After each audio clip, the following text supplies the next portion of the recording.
예천 순례자의 교회 2024년 1월 28일 주일 예배를 드립니다. 예수님께서 가르쳐 주신 기도를 헬라어 성서 본문에 따라서 함께 기도하겠습니다. 파테르 헤몬 호엔 토이스 우라노이스 하디아세토 토 오노마수 엘세토 헬 바실레이아수 게네세토 토 셀레마수 호스엔 우라노 카이 에피게스 톤 아르톤 헤몬 톤 에피우시온 도스 헤민 세메론 카이 아페스 헤민 타 오펠 레마타 헤몬 호스 카이 헤메이스 아페 카멘 토이스 오펠 레타이스 헤몬 카이 메 에이스 에넨케스 헤마스 에이스 페라스몬 알라 비사이 아포투 포네로 호티수 에스틴 헤 바실레이아 카이헤 디나미스 카이헤 독사 에이스투스 아요나스. 아멘. 성서의 말씀, 히브리서의 말씀을 계속 읽고 있습니다. 오늘은 9장 1절에서 22절까지의 말씀입니다. 군데군데 조금 건너뛰어서 1절 읽고 6절 이하의 말씀, 그리고 15절까지 읽고 20절, 22절 말씀 이렇게 읽겠습니다.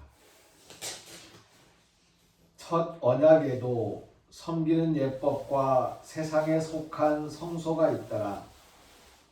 이 모든 것을 이같이 예비하였으니 제사장들이 항상 첫 장막에 들어가 섬기는 예식을 행하고 오직 둘째 장막은 대제사장이 홀로 1년에 한 번 들어가되 자기와 백성의 허물을 위하여 드리는 피 없이는 아니하나니 성령이 이로써 보이신 것은 첫 장막이 서 있을 동안에는 성소에 들어가는 길이 아직 나타나지 아니한 것이라.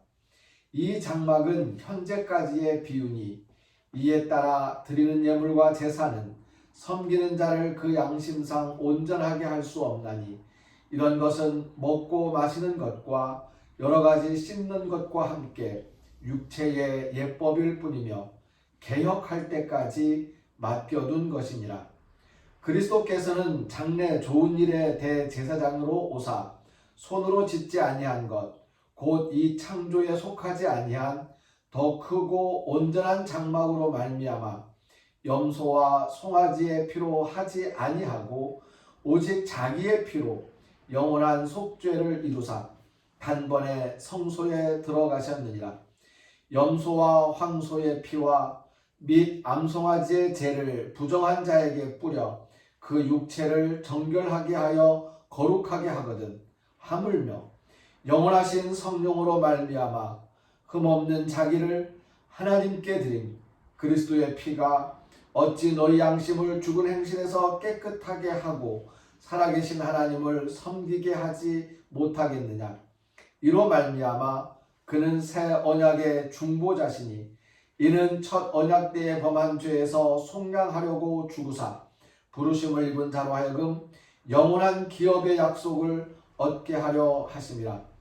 이르되 이는 하나님이 너희에게 명하신 언약의 피라 하고 율법을 따라 거의 모든 물건이 피로써 정결하게 되나니 피 흘림이 없은즉 사함이 없느니라. 아멘. 오늘 말씀 중에서 12절 말씀에 보면 오직 자기의 피로 영원한 속죄를 이루사라는 말씀이 있습니다. 여기에 기록된 이 영원한 속죄는 영원한이라는 말이 아이오니안이라는 속죄이라고 헬라어에서 기록하고 있고요. 속죄라는 말은 두 개로 좀 나뉘어져 있습니다. 그래서 리투로신 그러면 이 리투로신이라는 말은 그 자유, 해방, 풀려남이라는 뜻인데 그 다음에 죄로부터 그래서 죄로부터 풀려난 죄로부터 영원히 풀려나게 하셨다. 그래서 이제 우리말로 번역할 때는 영원한 속죄라고 하셨고요. 그래서 영원한 속량, 영원한 자유, 영원한 해방 이런 의미로 아이오니안 리트로신이라는 헬라어 성서 본문의 말씀을 우리가 기억할 수가 있을 것입니다. 히브리서 9장 1절 읽지 않았던 2절 이하의 5절까지의 말씀에는 그 성소의 모습이 기록되어 있습니다. 그래서 예전 구약 성서에 보면은 처음에 그 성소에 들어가면 성소는 거룩한 곳이라는 뜻이고요. 예배실이라는 뜻인데 장막이 두 개가 있습니다. 옛날에는 집을 짓지 않고 또 유목민족이었으니까 텐트를 쳤는데 그 천막을 치면 천막을 치고 딱 막을 열어 들어가면 그게 이제 첫 번째 막이에요. 장막이 있고 그 장막 그 안쪽에 두 번째 막이 있습니다. 그 막을 딱 열면 거기가 이제 성소, 지성소라고 부르는데 이 첫 번째 장막에는 이제 매일의 제사가 드려집니다. 그리고 두 번째 장막에는 1년에 한 번 들어가서 제사를 드린다는 거지요. 그래서 첫 번째 장막에는 이런 것이 놓여 있다고 진설병로는 이제 뭐 그 촛대와 이런 대와 이런 것들에 대한 묘사가 있고요. 자세하게 설명 안 하고 있어요. 히브리서에서는 그 설명은 레위기 신명기에 보면 자세하게 이제 기록이 되어 있는데 가끔 보면 그 레위기 신명기에 있는 성소의 그 이 규격과 그런 것들을 예배당 교회의 이렇게 제단 장식, 강단 장식으로 그렇게 구성을 해서 하는 경우를 보는데요. 의미가 있기도 하지만 의미가 없습니다. 그래서 히브리서 선생님, 히브리서를 쓰신 분께서도 그 이야기를 간단히 쓰면서 여기서 대해서 자세히 얘기를 안 하겠다, 그냥 넘어가겠다라고 하면서 그냥 쏙 넘어가거든요. 왜냐하면 이제 그게 의미가 없다는 이야기를 할 것이기 때문에 그렇게 넘어갑니다. 첫 번째 장막에 들어가서 제사를 드릴 모습이 있고 둘째 장막에 들어가는데 둘째 장막에는 제사장들이 여러 명 있는데 그 여러 명 중에서 한 명 대제사장을 뽑죠. 그 대제사장들은 사실은 제비를 뽑아서 정했습니다. 근데 나중에는 이게 좀 그 이제 계급처럼 그렇게 잡혀 있어서 제비를 뽑는 것이 아니고 뭐 선출이 되거나 이렇게 되지만 돌아가는 거 하지만 그건 돌아가면서 하게 돼 있어요. 지파마다 지파의 그 한 집안의 우두머리들이 지파라고 해봐야 다 레위 지파이겠지만 레위 지파가 아닌 제사장이 있었습니다. 예, 그러니까 레위 지파가 아닌 것 같은 제사장이 있었는데 이 레위 지파 출신이 아닌 것 같은데라는 의심이 들지만 그 사람들이 사실 나중에는 거의 제사장직에 가장 큰 힘을 차지하게 됐었죠. 그게 누구냐면 사독의 후예들입니다.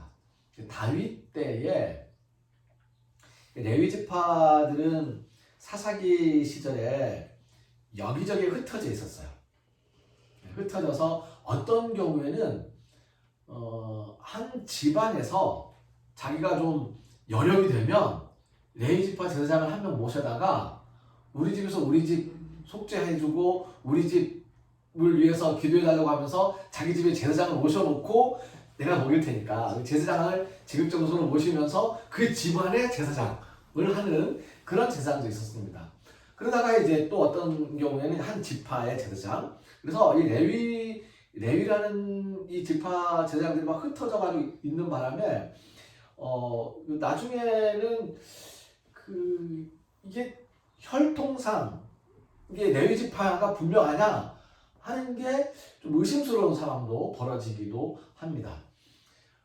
그런데 다윗이 왕이 되면서 제사장을 왕권과 같이 두고 성전을 건축하겠다고 선포하고, 다윗은 성전 건축을 못하지요. 성전 건축을 선포하고, 그리고 예루살렘의 성전, 예루살렘을 중심으로 모든 제사는 다 합치자.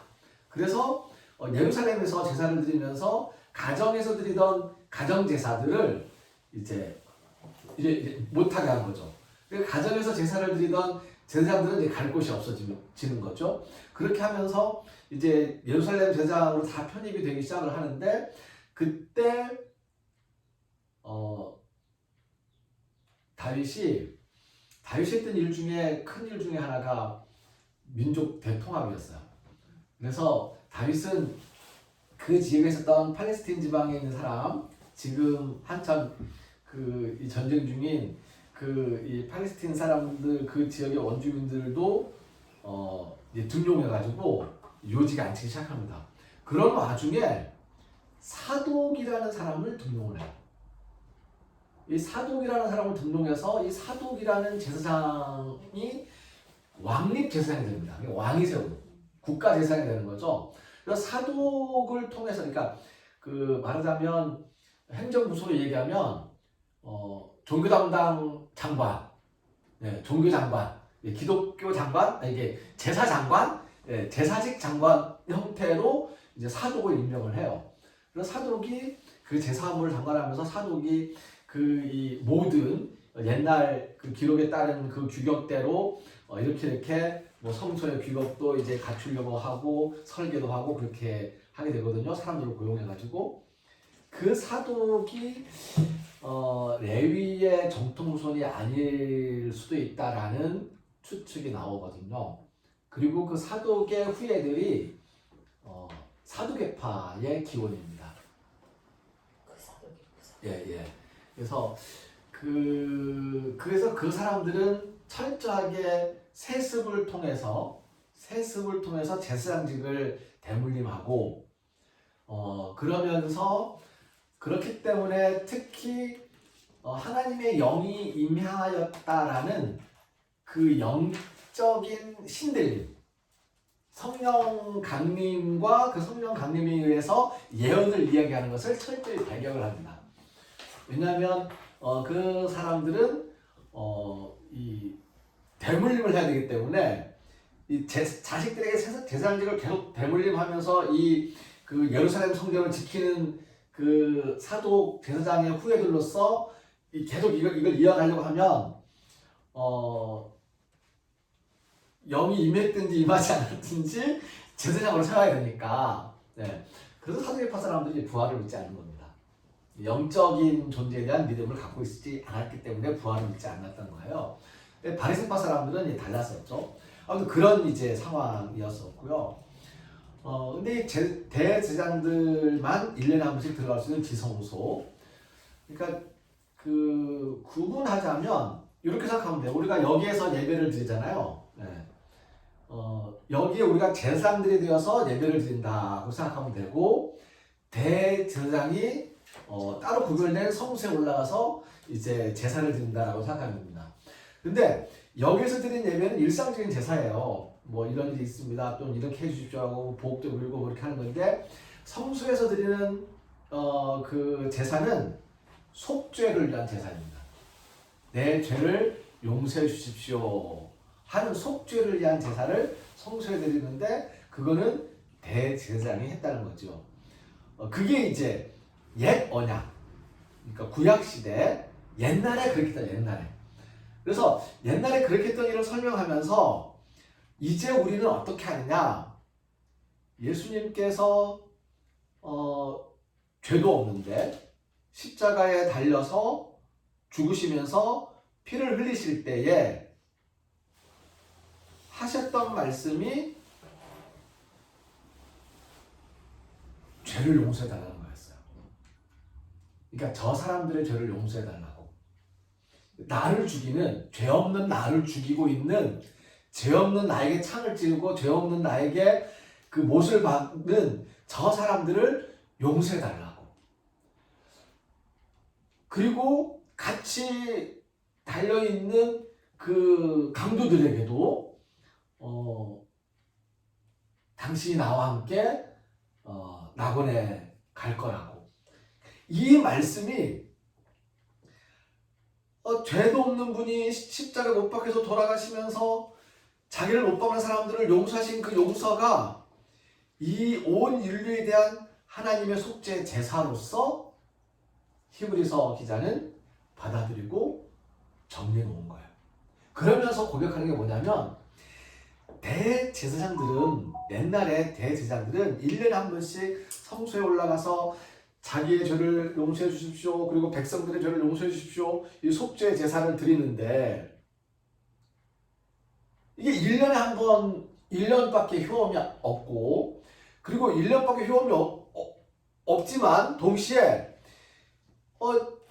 자기 양심상 내가 죄 지은 사람으로서, 대제사장도 죄를 짓는다는 걸 이야기하는 거죠. 대제사장, 내가 죄를 지은 사람으로서 이 속죄의 제사를 집례하고 있는 이게 자기 양심에는 계속 꺼리끼는 것이다. 그러니 늘 이 제사를 드리기 전에는 몇 날 며칠을 성소에 들어갈 담당을 맡은 대제사장들은 내 죄를 용서해 주십시오라는 이 자기 속죄에 대한 이 속죄의 어떤 양심의 씻김을 스스로 정갈하게 하고, 그리고 나서야 들어가서 드릴 수 있었는데, 그게 완전하지 못했던 거라는 거죠.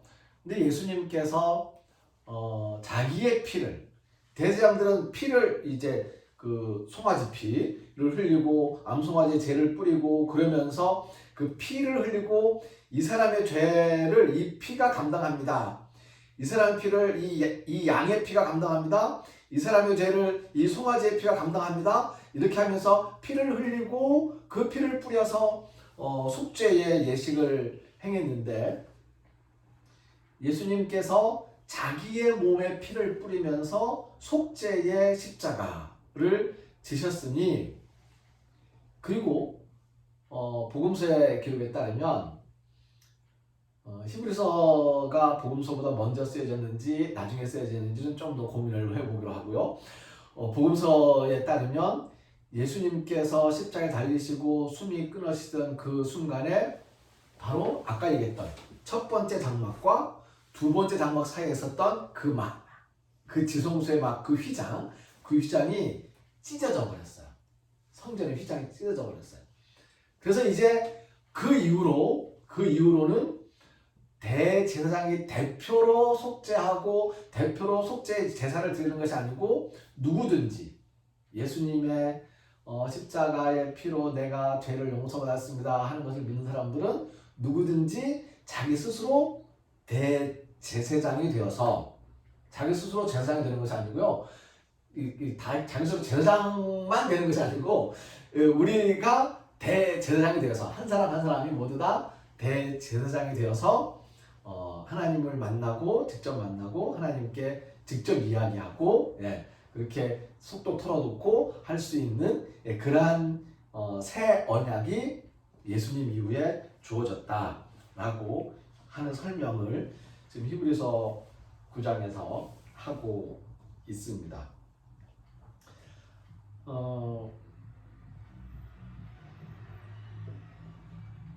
계속 한 몇 주일 동안 반복하고 있는 이제 말씀이지만, 다시 한번 우리가 되새겨 보면요, 앙퀴란 테스 푸시케스, 앙퀴란 테스 푸시케스, 테스 푸시케스 영혼의, 앙퀴란 닷, 우리 영혼의 닻을, 앙퀴란 테스 푸시케스, 우리 영혼의 닻을, 엥기오스 이에수스, 이에수스 예수님, 엥기오스, 지난주에 제가 앵긴다라고 얘기했는데요, 보증이 되시는, 기댈 본이 되시니까 우리의 보증이 되시는 예수님께 앵겨서, 그리고는 우리의 닻을 예수님께 내리고, 디아세켄 카이넨, 새로운 언약, 디아세켄 언약, 카이넨 새로운, 디아세켄 카이넨 새 언약을 세우신 예수님, 바로 그 예수님께서 우리에게 주신 것이 아이오니안 리트로신, 영원한 자유, 영원한 해방, 죄에서 풀려나게 해주시는 것이었습니다. 근데 죄에서 풀려나게 묶인 거에서 이 묶인 거에서 풀려난다는 것이 사로잡 그런 거거든요. 예전에 어디예요? 원나라에서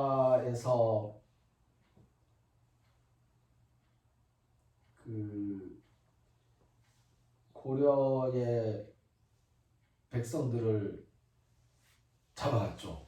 끌고 왔죠. 네, 전쟁에서 이긴 다음에 끌고 왔어요. 끌고 간 다음에 그 백성들이 고향으로 돌아오려고 하면 속환금, 고향으로 돌아갈 비용을 이제 몸값을 치르고 돌아오게 했었어요. 그러니까 이제 우리 부모가 잡혀갔는데 내가 이제 한 20-30년 열심히 일해가지고 어떻게 해가지고 좀 돈을 모았단 말이죠. 부모를 데리고 모시고 싶어요. 그럼 원나라로 사람을 보내가지고 부모를 찾고 그 부모를 이제 고향으로 모시고 오려면 부모의 몸값을 돈으로 주고 부모를 데려왔어요.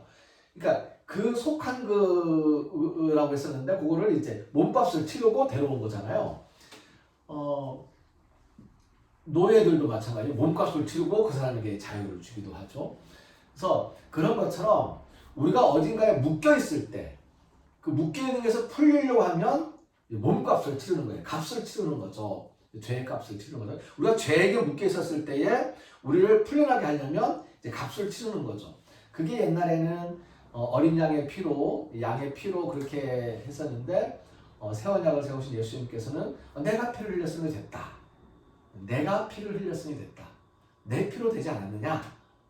그래서 예수님의 피로 우리가 이제 속죄를 얻는 그 속환금의 역할을 예수님의 피가 하고 있는 것입니다. 예수님의 피로 우리의 죄값을 치루었기에 우리는 죄로부터 영원한 자유를 누리게 되었습니다. 그저 감사한 마음, 죄송한 마음, 죽음에서 다시 살아나신 예수님을 따라서 우리도 죽음에서 다시 살아날 그날을 기다리며 예수님의 뜻을 이루어 나가면 좋겠습니다. 마지막에 이제 고린도전서 16장 22절 말씀과 요한계시록 22장 20절 말씀을 잠깐 써놨는데요. 성경에 딱 한 번 나오는 구절이 마라나사입니다. 마라나타라고 보통 있죠. 예, 마라나사. 요게 이제 고린도전서 16장 22절에 있는 말인데 이 마라나사는 헬라어가 아니고 헬라어로 표기한 아람어입니다. 그래서 마라나사는 이제 주여 오십시오라는 뜻이고요. 주가 오십니다. 오십시오 또는 오십니다라는 뜻이고, 그다음 요한계시록 20장 20절, 21절까지 있는데 그 앞부분 22장 20절 말씀에 나온 게 아멘, 에르쿠 퀴리에 이예수, 에르쿠 오십니다, 오십시오, 퀴리에 주 이예수, 예수님. 이예수스라고 위에 썼을 때는 예수라는 이름이고요. 예수 그러면 우리가 보통 찬송으로 나오는 예수여 할 때 예수여 하는 부르는 말입니다. 사람을 부를 때 예수님하고 부를 때는 예수를 부를 때 이예수 부르고 이름을 쓸 때는 이예수스라고 씁니다. 그래서 예수, 퀴리에 예수. 그냥 이해니까 우리 한국식으로 하면 이거 붙여서 예수가 되죠. 퀴리에 예수. 주 예수여 오십시오. 주 예수님 오십니다. 이런 뜻이 고린도전서 16장 22절과 계시록 20장 20절에 있습니다. 그래서 오시는 예수님을 기다리는 우리의 그 믿음이 새 언약으로부터 시작되었다는 점을 기억하면서 우리가 죄의 문제로 고민을 하지 않고 살아가면 좋겠습니다. 죄를 지으며 살아가도 괜찮다는 말씀은 아니고요. 죄의 문제로 고민을 하지 말고 죄책감에서 놓여서 죄책감 같은 것을 가지지 않고 살아가고 그러면 좋겠습니다. 이 부분이 사실은 어려운 부분이에요. 이 다음 부분이 더 어려워요. 그러니까 이제 나는 내가 지은죄가 많은데 이 지은죄를 어떻게 하면 좋을까라고 생각했더니 그 지은죄는 예수님이 내가 다 값을 치렀어요. 괜찮다라고 하셔서 아이고 염치 없지만 감사합니다라고 할 수 있겠는데 그 뒤에 어떻게 사는 게 좋을지에 대해서는 사실은 이 고민이 굉장히 깊죠. 생각도 많아지고요. 그냥 좀 제일 편한 생각부터 말씀을 드리면 이제 더 이상 죄와 관계된 생각들과 이 죄를 내가 어떻게 할 거라 생각을 하지 않고 내가 혹시 살면서 그 실수로 일부러든 실수로든 잘못 죄를 범했을 때에 그 죄 때문에 내가 다시 벌을 받게 되겠구나 라는 생각을 할 필요는 없다는 겁니다. 이게 굉장히 이거는 좀 위험한 말을 먼저 제가 지금 드리는 건데 그래서 이걸 지나치게 강조하면 이제 그게 구원파의 시작이 되는 거죠. 그냥 한번 구원받았으니까 이제 우리는 죄를 지어도 괜찮은 거다라고 이야기하게 되는 건데 맞는 얘기예요. 틀린 얘기가 아니에요. 맞는 얘기예요.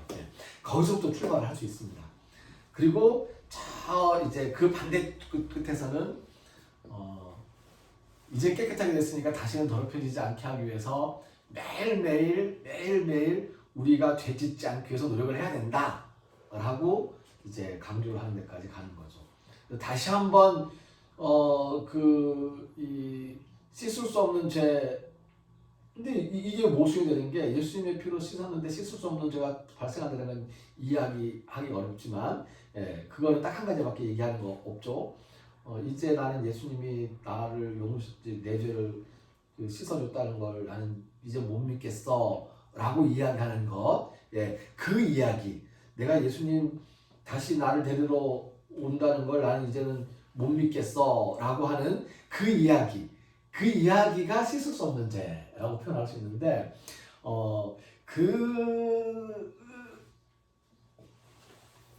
그렇게 되면 다시는 회복될 수 없기 때문에 우리가 우리 스스로를 계속 정갈하게 유지해야 된다라고 주장하는 요 양 끝에서 기독교에는 굉장히 많은 고민들을 해왔습니다. 거기에 대한 이야기는 다음에 기회 있을 때 다시 하도록 하고요. 일단 오늘의 말씀은 우리가 영원한 자유를 누리게 되었다.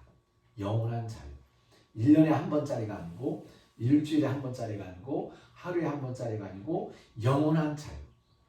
우리의 죄가 사하여지는 영원한 자유를 누리게 되어서 그 기쁨을 예수님과 함께 나누면서 그렇게 큰 은혜를 베푸신 예수님을 기다리는 마음으로 살아가면 좋겠습니다.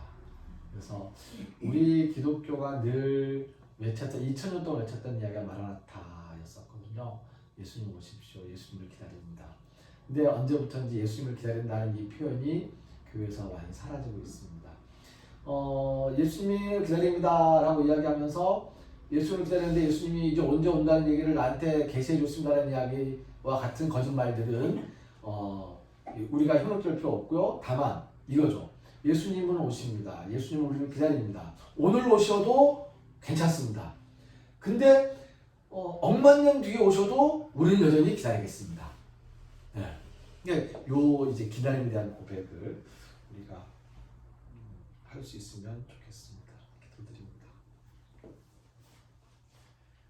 우리의 죄를 단번에 속죄하셔서 죄값을 다 치루어 주시고 영원한 자유를 허락하신 예수님, 그 은혜에 감사하면서 다시 오신다고 말씀하신 예수님을 기다리는 마음으로, 기다리는 정성으로 하루하루를 살아갈 수 있도록 저희들을 이끄시고 힘을 더하여 주시옵소서. 마라나타 주 예수여 오시옵소서. 기도하며 기다리는 마음으로 하루하루 살아가는 우리 모두 위에, 길을 걷는 순례자들과 순례자들을 섬기는 손길들 위에 하나님께서 허락하신 은혜에 감사하며 정성을 바치고 헌신하는 손길들 위에 우리를 죽음에서 살리시는 주 예수 그리스도의 은혜와 하나님의 크신 사랑과 성령님의 함께하시며 교통하시는 은총의 역사가 이제로부터 영원까지 항상 함께하옵시기를 간절히 축원하옵나이다. 아멘. 찬송 게네세토 토 셀레마수 주님의 뜻을 이루겠습니다. 다짐하면서 찬송하겠습니다. 게네세토 토 셀레마수 게네세토 토 셀레마수 게네세토 토 셀레마수